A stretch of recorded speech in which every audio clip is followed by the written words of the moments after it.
Hello बच्चों, इससे पिछले वीडियो में हम लोगों ने मोशन का कॉन्सेप्ट पढ़ा था। उसमें हमने कवर किया था डिस्टेंस का डेफिनेशन, डिस्प्लेसमेंट, डिस्टेंस और डिस्प्लेसमेंट में डिफरेंस और उस पर आधारित क्वेश्चन आंसर को सॉल्व किया था। आइए इस वीडियो में हम लोग motion in a plane, motion in a straight line के बारे में अध्ययन करेंगे कि अगर कोई बॉडी स्ट्रेट लाइन में है तो केवल उसको 1D मोशन बोलते हैं। एक 2D मोशन होता है। अगर प्लेन में मूव करेगा तो 2D मोशन बोलेंगे। अगर स्पेस में कहीं हवा में चलेगा तो एक्स वाई जेड एक्सिस यानी तीनों एक्सिस से इसका लोकेशन, यानी एक्स से कितना डिस्टेंस है, वाई से कितना डिस्टेंस है, जेड एक्सिस से कितना डिस्टेंस है, तो ये लोकेशन होता है। तो इसके बारे में हम लोग आगे की कक्षा में पढ़ेंगे। अभी हम लोग 1D और 2D के बारे में अध्ययन करेंगे। आइए मोशन का डिटेल स्टडी करते हैं इस चैप्टर में।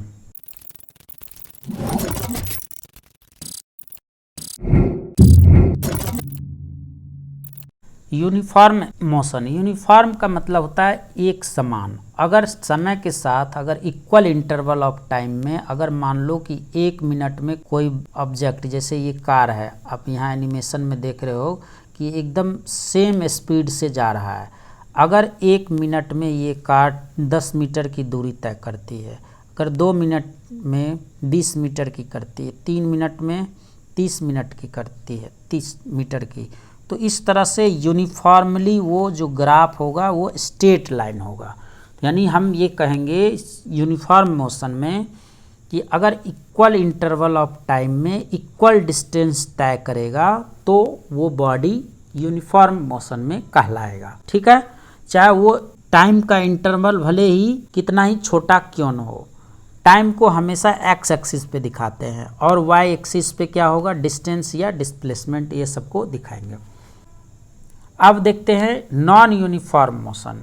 नॉन यूनिफॉर्म मोशन में क्या होगा, कोई बॉडी जो है इक्वल इंटरवल ऑफ टाइम में इक्वल डिस्टेंस नहीं तय करेगा।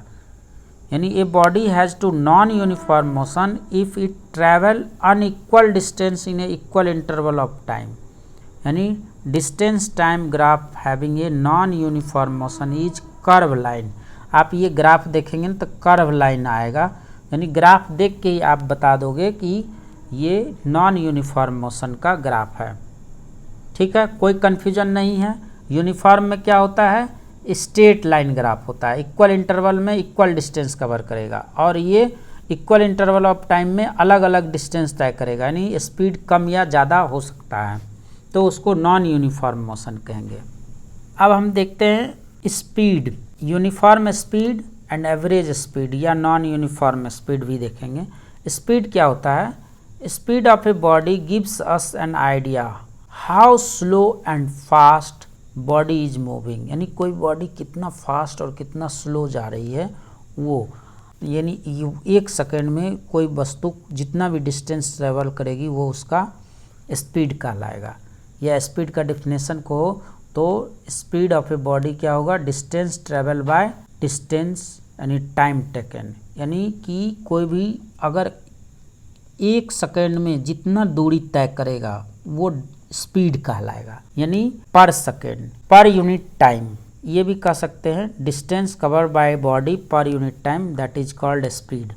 यानी स्पीड को v से डिनोट करते हैं, कहीं भी v से, डिस्टेंस को s से और टाइम को t से, यानी v बराबर s/t। तो इसको ये सिंपल, ये स्पीड का डिफिनेशन है। स्पीड को किस में मापेंगे, जनरली डिस्टेंस को मीटर में और टाइम को सेकेंड में मापते हैं, तो मीटर पर सेकेंड ये इसका मात्रक हो गया।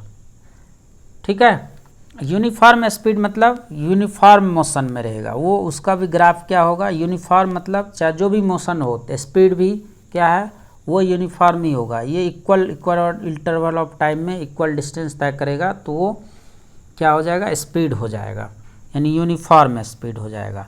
नॉन यूनिफॉर्म स्पीड क्या हो जाएगा कि नॉन यूनिफॉर्म में यानी इक्वल इंटरवल ऑफ टाइम में अलग अलग डिस्टेंस कवर करेगा तो वो नॉन यूनिफॉर्म स्पीड कहलाएगा। The average speed of a body is the total distance travel divided by total time taken to cover this distance. यानी ये कहेंगे एवरेज स्पीड का फॉर्मूला क्या हो जाएगा, total distance divided by total time taken. यानी अगर मान लो कि 2 मिनट में 2 किलोमीटर जा रहा है, फिर नेक्स्ट 2 मिनट में 1 किलोमीटर जा रहा है, तो टोटल टाइम और टोटल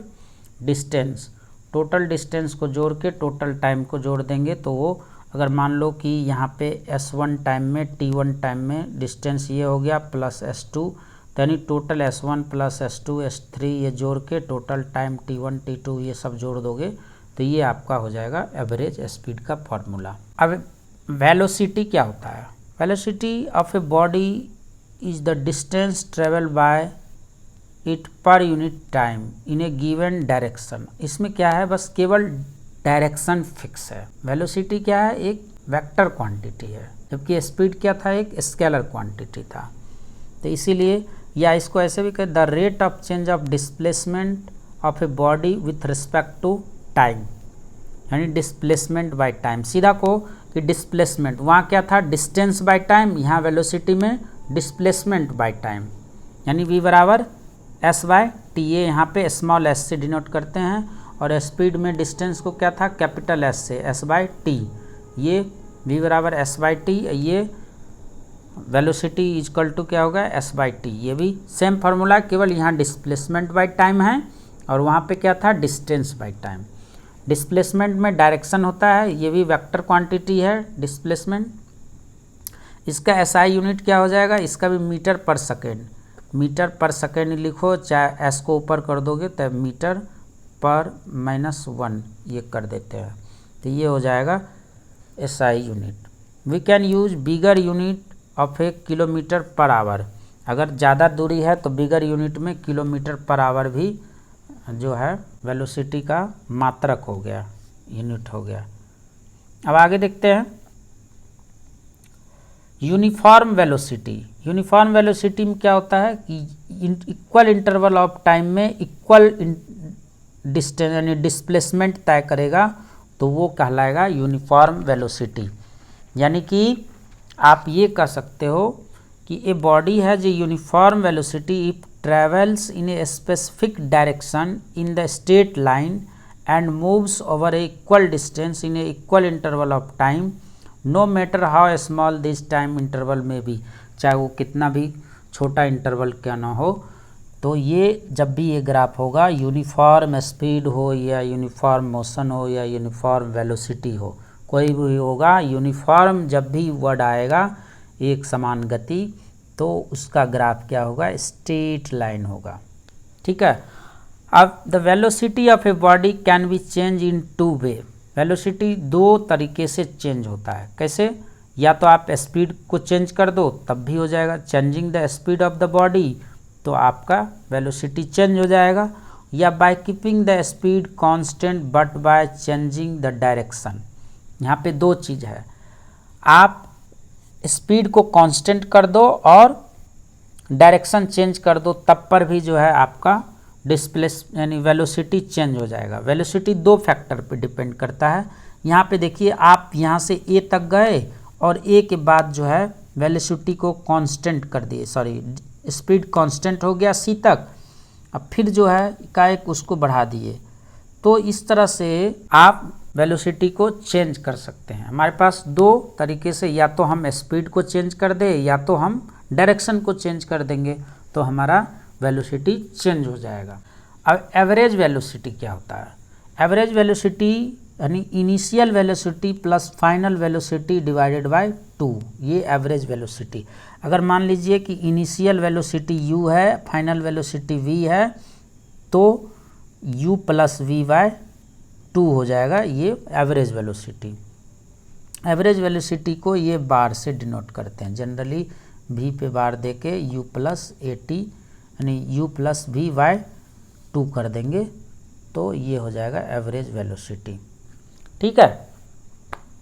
अब speed and velocity are not always equal in magnitude. Speed और वेलोसिटी हमेशा इक्वल मैग्नीट्यूड में नहीं होता है। The magnitude of speed and velocity of a moving body is equal only if the body moves in a single straight line.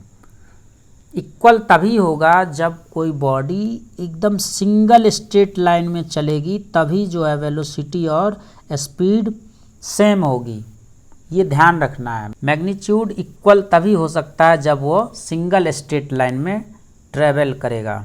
If however a body doesn't move in a single straight line then the speed and velocity of the body are not equal. अगर single straight line में नहीं है तो velocity अलग हो जाएगा और speed अलग हो जाएगा। Average speed of a moving body can never B zero. Average speed किसी भी बॉडी का जीरो नहीं हो सकता, but the average velocity of body can be zero. Average velocity किसी भी बॉडी का जीरो हो सकता है बट स्पीड जीरो नहीं होगा। ये याद रखना है, ये तीनों पॉइंट बहुत ही इंपॉर्टेंट है। आगे हम लोग सॉल्व करेंगे क्वेश्चन तो इस पे भी हमको मिलेगा। अब क्वेश्चन आंसर देखते हैं बच्चों इससे रिलेटेड। पहला क्वेश्चन है distinguish between the speed and velocity. Speed और वेलोसिटी में क्या अंतर है देखते हैं वन बाय वन करके। अब ये प्रॉपर्टी को हमने टेबलेटेड फॉर्म में अलग कर दिया है, वेलोसिटी और स्पीड। डेफिनेशन दोनों का दे देंगे। Velocity can be defined as rate at which the object change position in a certain direction. इसमें एक सर्टेन डायरेक्शन में रहेगा तो उसको वेलोसिटी बोलेंगे।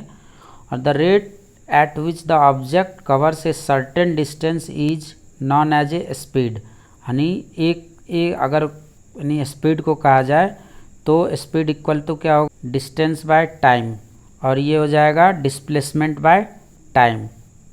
ठीक है, डिस्प्लेसमेंट बाय टाइम। अब ये टाइप है, ये वेक्टर क्वांटिटी है, ये स्केलर क्वांटिटी है। इस मैग्नीट्यूड में यानी velocity can be zero, negative और positive. Speed can never be negative और जीरो।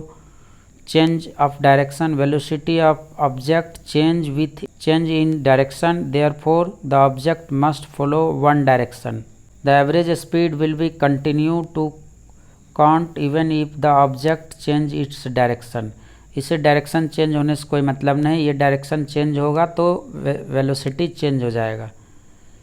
अब अगला है the an object may process different velocity but the same speed. Speed में और may not be equal to velocity. इसमें क्या है कि वेलोसिटी अगर वेलोसिटी और स्पीड दोनों इक्वल तभी होगा जब वो एक सेमी स्ट्रेट लाइन में ट्रेवल, सिंगल स्ट्रेट लाइन में ट्रेवल करेगा तब। ये डिफरेंस है। अब अगला क्वेश्चन देखते हैं। Under what conditions the magnitude of average velocity of an object equal to its average speed. वही चीज़ है जो अभी हमने पहले समझाया था। We now that average speed equal to क्या हो जाएगा, total distance travel divided by total time. और एवरेज वेलोसिटी का फॉर्मूला क्या होता है, total displacement by total time. Therefore the magnitude of average velocity of an object is equal to its average speed when the displacement of the object is equal to the distance covered by it in a given time interval. This happens when the object moves along a straight line in the same direction without turning back. अगर कोई object जो है एक ही straight line में same direction में जा रहा है तब उसका डिस्प्लेसमेंट और डिस्टेंस दोनों इक्वल होगा, डिस्टेंस और डिस्प्लेसमेंट इक्वल होगा, तभी एवरेज स्पीड और एवरेज वेलोसिटी सेम होगा। अब अगला क्वेश्चन है what does the odometer of an automobile measure. Odometer क्या करता है, वो डिस्टेंस कितना ट्रेवल कर रहा है। ये जो ऑटोमोबाइल्स जो टू व्हीलर होता है, फोर व्हीलर जो भी है, वो गाड़ी के उसमें पेरीमीटर में लगा होता है, उसी को ऑडोमीटर बोलते हैं। Odometer is a device that measures the distance traveled by an automobile based on a perimeter of the wheel as wheel rotates। कितना rotates किया उसके हिसाब से उसका स्पीड बताता है। What does the path of an object look like when it in uniform motion? Uniform motion में रहेगा तो क्या होगा, स्ट्रेट लाइन होगा। The path of an object look like a straight line when it is in the uniform motion। Uniform motion क्या होता है, equal interval of time में इक्वल डिस्टेंस कवर करेगा तो उसको क्या बोलेंगे, यूनिफॉर्म मोशन। यानी 1 मिनट में मान लो कि 10 मीटर तय किया और 2 मिनट में दूसरे इंटरवल में भी 20 मिनट, तो इस तरह से इसका जो ग्राफ होता है वो सिंगल यानी स्ट्रेट लाइन होता है। तो उसी को क्या बोलेंगे, जब स्ट्रेट लाइन में होगा तब यूनिफॉर्म मोशन होगा। ठीक है, आप इसको पॉज करके आप जो है स्क्रीनशॉट ले करके आप नोट्स बना सकते हो। अब अगला क्वेश्चन है, during an experiment A signal from A spaceship reached the ground station in 5 minutes, and what was the distance of the spaceship from the ground station, and the signal travel at the speed of light, and that is 3 into 10 to the power 8 है metre पर second. Light का speed क्या होता है, 3 into 10 to the power 8 metre पर second. Light का speed दिया हुआ है और क्या दिया हुआ है, 5 मिनट में स्पेसशिप से ये रीच कर जाता है ग्राउंड पे 5 मिनट में। तो हमें क्या क्या दिया है, ये given that signal travel in a straight line में ट्रैवल करता है, and the distance between the spaceship and the ground station is equal to the total distance travel by the signal. तो 5 मिनट है तो 5 into 60 कर दिए तो 300 second हो गया, और स्पीड ऑफ द सिग्नल क्या है, 3 into लाइट का ही सिग्नल है तो 3 into 10 to the power 8 metre पर सेकेंड। तो टोटल डिस्टेंस बराबर क्या होता है, डिस्टेंस इज इक्वल टू होता है स्पीड इनटू टाइम। तो आपके पास स्पीड ये दिया हुआ है, टाइम दिया हुआ 5 मिनट को आपने 300 सेकेंड में, तो ये स्पीड हो गया इनटू टाइम मल्टीप्लाई कर दिए तो 3 into 3 9 हो गया, 10 to the power ये 8 है, यहाँ पे 10 पे पावर 8 है, गुना 10 पे पावर 2 कर दो तो ये 8 + 2 क्या हो जाएगा 10, तो 10 to the power 10 हो गया, और 3 3 जा 9 हो गया, तो 9 into 10 to the power 10 metre पर सेकेंड ये आंसर हो गया आपका। आई होप आपको सब समझ में आया होगा। अब नेक्स्ट टॉपिक में हम लोग मिलेंगे, एक्सेलरेशन के बारे में पढ़ेंगे और uniform acceleration, non uniform acceleration और रिटार्डेशन ये सब के बारे में पढ़ेंगे। तब तक के लिए धन्यवाद।